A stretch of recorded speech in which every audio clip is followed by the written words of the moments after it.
My name's Nigel Clark, and welcome to this remarkably humble cellar. We're fortunate to have a home with over 100-year-old cellar section that used to house coal stoves and so on for heating in winter. And I must say we have a rather inelegant cellar, but we love it.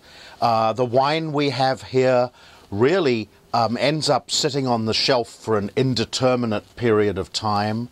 In some cases, we'll buy a couple of cases, and some of the wine may sit here for 6 years. In other cases, we'll drink it immediately.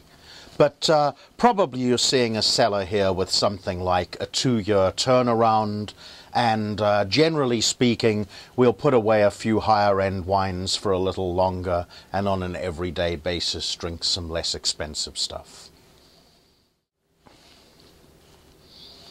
Anytime you're ready.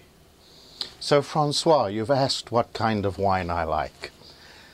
And, you know, I'm inclined to say mainly I like heavy reds, full-blooded Zins from California, cabs from all over the world, there's no doubt. But then suddenly I realize I love white wine as well. I love Chardonnays. I like dry wines. But then I like a Gewürztraminer, and I'm not adverse to a Sauterne. In fact, Francois, I think I just like wine. So I think you can already tell that I'm the sort of person that isn't necessarily going after very, very light foods. My consumption of alfalfa sprouts is pretty low.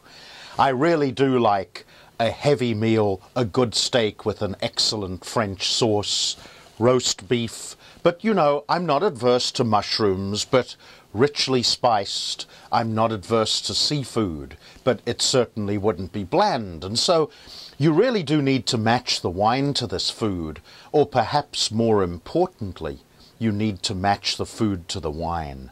And so if you're drinking heavy reds like a Zin or a Cabernet, then the best bet is actually flavorful beef with good marinades, perhaps served with mushrooms, perhaps served with yellow vegetables. That's what I love the most.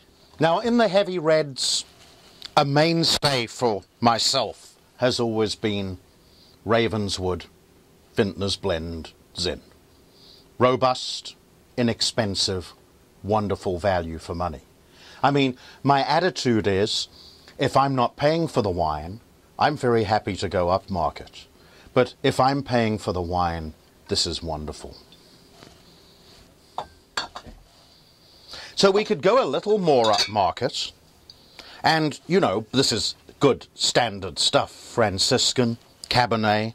I mean, truly love this as a Cabernet. Wonderful. Put it on the shelf for a few years. So, on the other hand, we can get into wines that are reasonably obscure. So we move here to South Africa, we go to Nederburg, and we look at a dessert wine here from the year 2000.